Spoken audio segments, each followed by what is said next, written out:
आपके यहाँ जैसे महाराजा जी। जीतन जी की बात आपने की, हुँ। तो अगर उनका ट्रांज़िशन देखें, जी। तो राजशाही से लोकशाही जी। ट्रांज़िशन किस तरह का उनका रहा?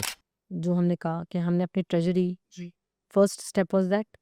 सेकंड स्टेप जो था वो था डोमेन ऑफ इंडिया का साइन किया और उसके बीच में एक स्टैंड स्टिल एग्रीमेंट था। हमने एक तो बात की कि ये उस समय जो हुआ बिल्कुल। 47 से 55 तक के लेट्स से अगर हम बात करें। बिल्कुल। उसके बाद के वर्षों में जैसे-जैसे ये भारतीय लोकतंत्र इंडियन डेमोक्रेसी फ्लरिश करती है। हम लोग सिंस आज़ादी के बाद से और जब से कॉन्स्टिट्यूशन बना है तो मेंबर ऑफ पार्लियामेंट्स एमएलएज़ 98 तक रहे हैं। पन्ना के विकास के लिए पैलेस के बीच में से रोड निकलनी थी, तो हम लोगों ने स्टे वे नहीं लिया। कोई एक व्यक्ति है जिसने नोटिस डाला था, बट वो प्राइवेट प्रॉपर्टी थी, वो भूलवश चली गई थी ऑन अ रोड।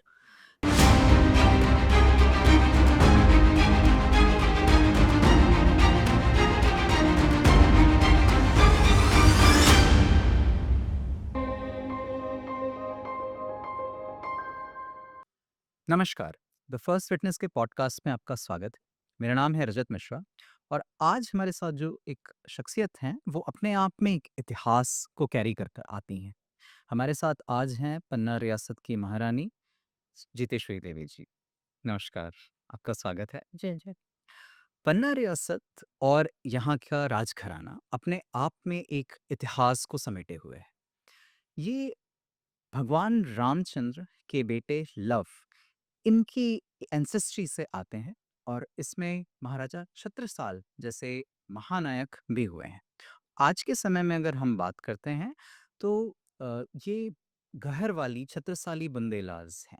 ये राजघराना और ये रियासत यानी पन्ना की रियासत बुंदेलखंड की लंबे समय से राजधानी रही है और इसका भारत के इतिहास में अलग-अलग समय में भारत की जनता के साथ अलग-अलग कालखंडों में बहुत तरह का इंटरेक्शन रहा है, बहुत तरह की ऐसे छोटी-छोटी कहानियाँ, छोटे-छोटे उद्भव हैं, जिनके बारे में आज हम राजमाता जी से जानना चाहेंगे। मैम, सबसे पहले आपसे जब हम भी प्रिंसली स्टेट्स की बात सुनते हैं, जानते हैं, तो एक तो है कि जब हम पुराने इतिहास पर जाते हैं, वहाँ की बात करते हैं। लेकिन एक है जो हम मॉडर्न हिस्ट्री या आधुनिक इतिहास की बात करें और भारत की आज़ादी से अगर हम उसे लें, तो 1947 के समय जब भारत आज़ाद हुआ, पार्टीशन के साथ में ये सब चीज़ें चल रही थी, तो उस समय एकीकरण की घटना घटती है, जहाँ पर अलग-अलग प्रिंसली स्टेट्स, रियासतें भारतीय संघ के साथ विलय करती हैं। आपका, आपके परिवार का इस सारे घटनाओं के बीच में किस तरह का इंटरेक्शन रहा, अलग-अलग डोमिनियंस के साथ और आपका क्या इसमें एक्सपीरियंस रहा जो आपके लेट्स से एंसेस्टर्स बताते हैं? एक्चुअली इसका जो हमारा यहाँ पे प्रिंसेस इंदिरा कुमारी जी। महाराजा आनंद सिंह जी की डॉटर थे, जिन्हें शादी नहीं करी, तो उनके पास काफ़ी डॉक्यूमेंटेड इसका हिस्ट्री था। हुँ, हुँ। तो जब हमने उसको पढ़ा, तो ये रियलाइज़ेशन हुआ कि जो इंटीग्रेटेड इंडिया है, बहुत ही एक अहम आवश्यकता थी। हुँ, हुँ। जो पन्ना महाराज हैं, बाकी का तो मैं नहीं कह सकती। पन्ना महाराज sir Yadavindra Singh ji lieutenant colonel थे हुँ, हुँ, हुँ। और उन्हें वर्ल्ड वॉर 2 में गए थे लड़ने। तो उनका एक रियलाइज़ेशन ये हुआ कि हमारे पास में जो जो वहाँ की जो बॉम्ब्स वग़ैरह और जो सुविधा थी डिफेंस की, वो हम लोगों के पास उपलब्ध नहीं थी। और क्योंकि इंडिया की उस वक़्त जो पोज़ीशन थी ज़मीनी मतलब लैंड की, जी। वो ये था कि 40% नेटिव स्टेट होल्डिंग जिसको कहते हैं कि नेटिव मतलब अपना जो रियासतें थी पुरानी, जी। उनकी खाली 40% होल्डिंग थी। इंटीग्रेटेड इंडिया बनाने में भी 60% जो थी वो ईस्ट इंडिया कंपनी थी या एजेंसीज़ थी। तो फिर सब लोगों ने मिलके और विचार-विमर्श किया और उसके बाद में को काफ़ी पत्राचार हुआ सब आपस में सब स्टेट्स का। जी। तो इंटीग्रेटेड इंडिया केवल जनता ही को नहीं, राजा-महाराजाओं को भी इसकी आवश्यकता थी और ये ज़रूरी था कि एक इंटीग्रेटेड इंडिया बने। तो पहल सभी की थी, ऐसा नहीं है कि राजा-महाराजा नहीं चाहते थे, उनका भी आवश्यकता थी। अकेले अगर इधर-उधर होते तो ऑलरेडी उनने ये रियलाइज़ेशन किया कि लड़ते-लड़ते मुगल काल से ब्रिटिश काल तक ऑलरेडी हम हमारी पॉपुलेशन बहुत जो सनातन धर्म की पॉपुलेशन बहुत कम हो चुकी है। तो ऐसा नहीं है, वो स्थिति तब भी थी और ये एक बहुत अच्छी पहल थी और सबने मिलके किया। ये इंटरेस्टिंग बात है बिकॉज़ जब भी हम एकीकरण की बात सीखते हैं तो उस समय हमारे पास हमेशा एक व्यू रहता है जो बाकी देश था, उनके जी, पर्सपेक्टिव में हम बात जी, कर रहे होते हैं बिल्कुल। और राजाओं के पर्सपेक्टिव से बहुत बार हमें उतना सुनने को नहीं मिलता है। जी। तो very interesting to know. Ma'am हमारे यहाँ जैसे जब भी हम इतिहास देखते हैं तो सरदार पटेल का इसमें सबसे उल्लेखनीय योगदान माना जाता है। जी, बिल्कुल। फर्डिनेंड, बिस्मार्क ऑफ इंडिया, तो उनका जो एकीकरण में रहा, अब देखिए अगर आप जैसे कह रहे हैं कि इंटरेस्ट था, पत्राचार हुए, तो बिल्कुल। ऐसी कुछ घटनाएँ जो आप हमें बता सकते हैं? उसमें एक अभी हमने आर्काइव्स में जो पुराना जो पुरातत्व विभाग होता है उसमें एक लेटर मिला है 19 उसका सरदार पटेल जी और वीपी मेनन जी, साहब ने जी, जी। उनके सिग्नेचर है प्लस महाराज यादविंद्र सिंह जी का। तो उसमें ऐसा हुआ था कि क्योंकि ईस्ट इंडिया कंपनी अगर आप समझें जी। तो एक टाइप की ईस्ट इंडिया कंपनी नहीं है। East India Austria, east India Hong Kong, east India British, east India French, east India, तो ये लोग यहाँ पे ट्रेडिंग करने आए थे। जी, बिल्कुल। ट्रेडिंग करते-करते ये लोग यहाँ के मालिक बन गए। तो उस संदर्भ में जब ये पूरा हिसाब-किताब होना था, तो एक वहाँ पे ये था कि पन्ना क्योंकि डायमंड माइन एरिया है and only diamond mines active diamond mines of India जो अभी भी है, उसको राज परिवार लड़ रहा है कोर्ट्स में, अच्छा। ताकि वो मिलिट्री वेलफेयर फंड के लिए उसको आरक्षित किया गया था। तो उस वक़्त 2 चीज़ें जो आई कि हम लोगों का जो हीरा था वो ट्रेज़री में जमा होता था और इंडियन ट्रेज़री में जमा होने के बाद वो 99 ह्यूस्टन रोड इंग्लैंड जाता था। अच्छा। रेवेन्यू लिखा-पढ़ी हो जी, गई। जी। और मुगल पीरियड में ये औरंगज़ेब की जो बेटी थी रोशन आरा, वो खंबात की खाड़ी थी एक कैम्बे, वहाँ से बाहर जाता था बिकने। काफ़ी राजा-महाराजा जो रईस थे उनको तो अपना कर्जा चुकाना नहीं था और जो काफ़ी गरीब थे उनका कर्जा चुकना था। तो इंटीग्रेटेड इंडिया बनाने के लिए ऐसा तो है नहीं कि ब्रिटिशर्स अपना कर्जा छोड़ के चले जाएँगे। तो उस वक़्त ये डिसाइड हुआ कि इंडियन ट्रेज़री में जो हीरे पड़े हैं, उस पे महाराज पन्ना यादविंद्र सिंह जी अपना क्लेम छोड़ दें फॉर इंटीग्रेटेड इंडिया। तो वो दस्तावेजेज़ इन द रिकॉर्ड्स और वो अभी क्योंकि सरदार पटेल साहब का जो म्यूज़ियम बन रहा है यूनिटी स्टैच्यू ऑफ यूनिटी में, तो उसमें काफ़ी काम चल रहा है, तो इसलिए हम लोगों ने छानबीन करके वो सारा निकाला है ताकि वो वहाँ पे एग्ज़िबिट हो सके। तो एक ये था। दूसरा उनने ये शर्त रखी कि वो इंटीग्रेटेड इंडिया के लिए अपना ट्रेज़री में अपना हक छोड़ने को तैयार है। अब सो इट बी कि इंडियन गवर्नमेंट ले जाए या ब्रिटिश गवर्नमेंट ले जाए, that was not the situation. तो बिकॉज़ कर्जा तो कर्जा होता है। तो इन एनी केस वो हो गया। उसके बाद में this is the first forward step जो पन्ना महाराज ने लिया। सेकंडली जो उन्होंने लिया कि जो पन्ना की डायमंड माइन्स है, it will be reserve for military welfare fund. क्योंकि जब वर्ल्ड वॉर 2 में सभी राजा महाराजा लड़ने गए तो अपने भारत में और अपना जो सनातन धर्म में एक जो कमी थी, अपने पास लेटेस्ट वेपन्स नहीं थे और एक आर्मी भी नहीं थी बिकॉज़ ब्रिटिशर्स ने क्या किया था सिविल मिलिट्री को लागू कर दिया था यहाँ। तो civil military is just like police. तो गैरिसन्स जो होती थी क्योंकि अगर आप देखेंगे राजा महाराजा सनातन धर्म धर्म से लेके आज तक तो वो मिलिट्री का एक रोल निभाते चले आ रहे हैं। So it was very it was very जो मैंने उनके डॉक्यूमेंट्स पढ़े तो it was very pleasant. Democracy was welcome bye them also. तो ऐसा नहीं है वो लोग भी परेशान हो चुके थे। मुगलों से लड़ते-लड़ते, ब्रिटिशर्स से लड़ते-लड़ते और फिर अपनी ही जनता का आक्रोश तो दे वर आल्सो वेरी हैप्पी। तो उन्होंने जो भी किया खुशी-खुशी ही किया। ऐसा नहीं है कि कोई डर के साए में किया या कुछ किया। अगर एक जगह यादविंद्र सिंह जी का उल्लेख है कि हमारा जो मेन जो मोटो रहता है प्रजा छत्र राज, कि प्रजा के छत्रछाया में हम राज करें और हमारे छत्रछाया में प्रजा राज करे। तो वो आदान-प्रदान हमेशा से रहा है। वो हमारा मोनो है। तो उसके प्रति जो कर्तव्य था, दायित्व हम लोगों ने इंटीग्रेटेड इंडिया के लिए निभाया और आई थिंक बहुत एक्सीलेंट बहुत ही अच्छा डिसीजन था। एक्सीलेंट डिसीजन था और सेकंड जो पन्ना की डायमंड माइन्स को मिलिट्री वेलफेयर फंड के लिए एलोकेट करना, तो वो अभी तक थ्रू नहीं हुआ इतने सालों में बट प्रोसेस चालू है। जी। इंटरेस्टिंग चीज़ है जैसे मैंने पहले मेंशन किया था कि भाई हम इस पर्सपेक्टिव से भी जानने को अगर हमें मिलता है तो that's very good to know. जी। बट मैम अलग-अलग राज्यों का, रियासतों का जो हमने स्टोरीज़ सुनी हैं, जी। किसी के साथ कुछ कॉन्फ्लिक्ट, किसी के साथ जी। क्वाडली सारी चीज़ें हो जी। जाती हैं। बट जो आपका ट्रांज़िशन था मतलब आपके यहाँ जैसे महाराजा जी। जीतन जी की बात आपने की, हुँ। तो अगर उनका ट्रांज़िशन देखें तो राजशाही से लोकशाही जी। ट्रांज़िशन किस तरह का उनका रहा? क्या एक्सपीरियंसेस? जो हमने कहा कि हमने अपनी ट्रेज़री जी। First step was that. Second step जो था वो था डोमेन ऑफ इंडिया का साइन किया और उसके बीच में एक स्टैंड स्टिल एग्रीमेंट था, जब तक सारे राजा-महाराजा तैयार नहीं हो जाए। तो हमने उसको अबाइड किया और जो थर्ड था कोई वायलेशन नहीं था वहाँ, और जो थर्ड जो था वाज़ इंस्ट्रूमेंट टू एक्सेशन, कि हम किस शर्तों के तहत उसको आप एक्सीड कर सकते हैं। तो हम लोगों ने काफ़ी साल उसके लिए वेट किया और आपका संविधान बना उसके लिए भी वेट किया। There was non violence, no violence in the country. Yes, resistance किसी तरह का नहीं था। और पन्ना का, फिर पन्ना के सामने एक और प्रॉब्लम थी कि जो महाराज युवा थे, तो बघेलखंड एजेंसी जो थी वो नागाँव आई और उन्होंने कहा उनको हमारे साथ में विलय करना है, विच वाज़ ऑफ कोर्स स्टेप ठीक नहीं था, बट कोई बात नहीं। तो विंध्य प्रदेश का गठन हुआ। उसमें जो वोटिंग हुई वो रीवा महाराज के लिए हुई, तो रीवा महाराज बिकेम द प्रमुख, और उप प्रमुख जो था वो एडमिनिस्ट्रेटिव सर्विस को रिप्रेजेंट करता था। तो महाराज यादविंद्र सिंह जी बिकेम द उप प्रमुख and his son captain Narendra Singh was also there in the as a member. तो विंध्य प्रदेश लगभग 55 तक रहा, और उसके बाद में जी बुंदेलखंड के 2 भाग कर दिए गए।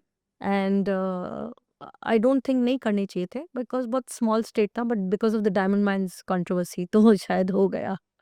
ये है। ये कहा जी। जाता है कि संसाधन होते हैं तो उनके वरदान के साथ-साथ जी, जी, अभिशाप श्राप भी भी कह होते हैं, सकते अभिशाप भी होते हैं। और चित्रकूट, सबसे खराब बात जो हुई, चित्रकूट के 2 हिस्से कर दिए गए।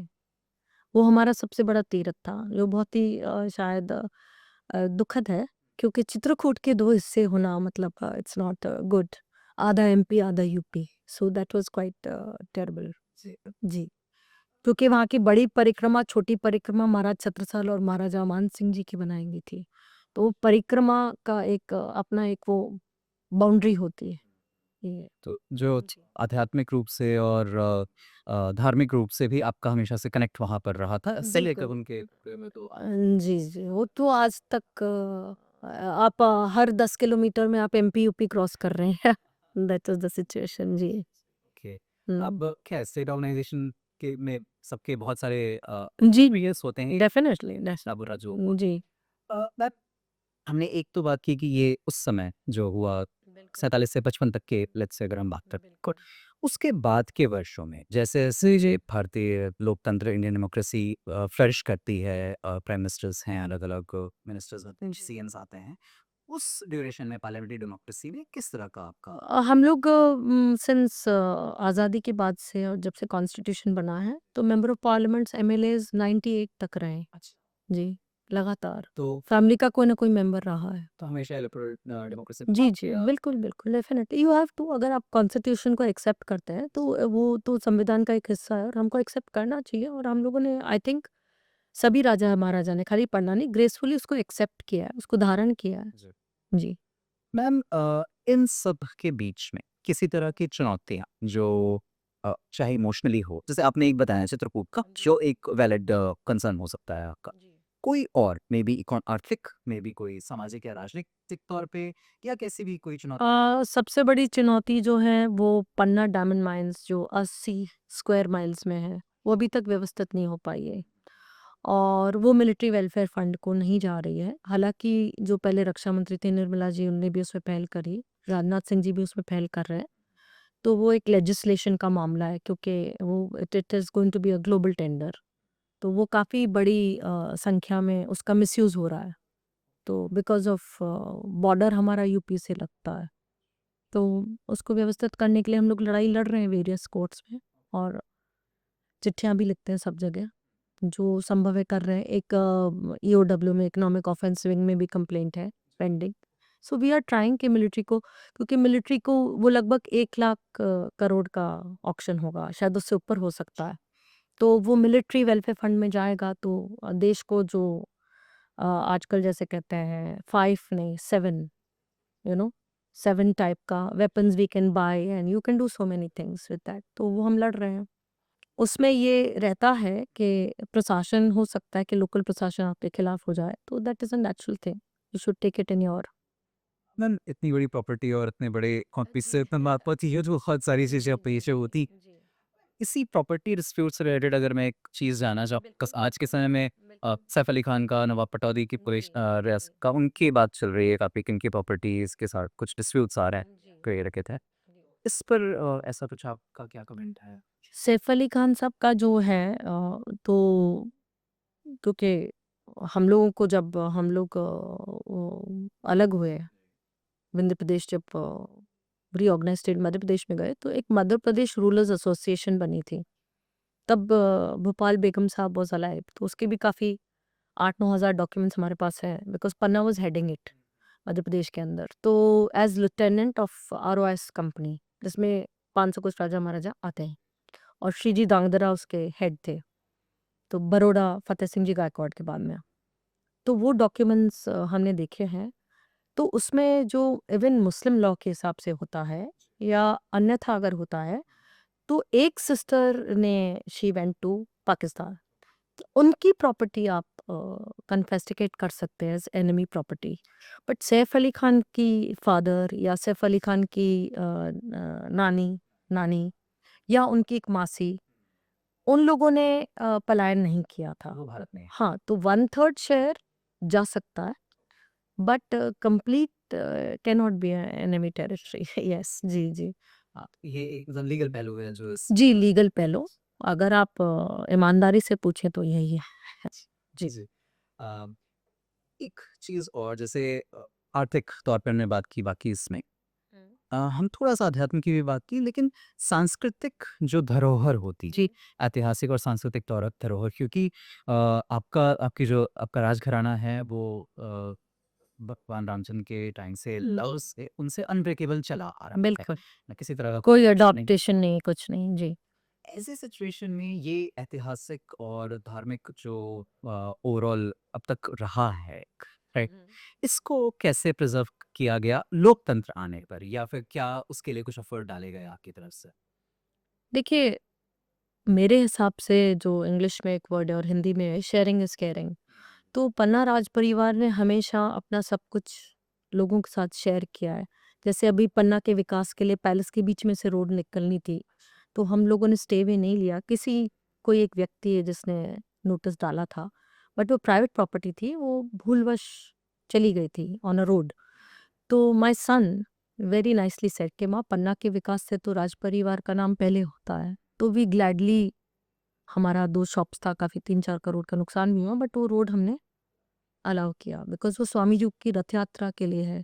तो ईश्वर तो पहले है और पन्ना राजपरिवार ने अपने महलों से ज़्यादा भव्य मंदिर बनाए हैं। और विडंबना होती है जब कभी-कभी हम लोग को मंदिर में जाने से रोक दिया जाता है तो फिर लड़ाई भी करना पड़ता है। ऐसा हो जाता है।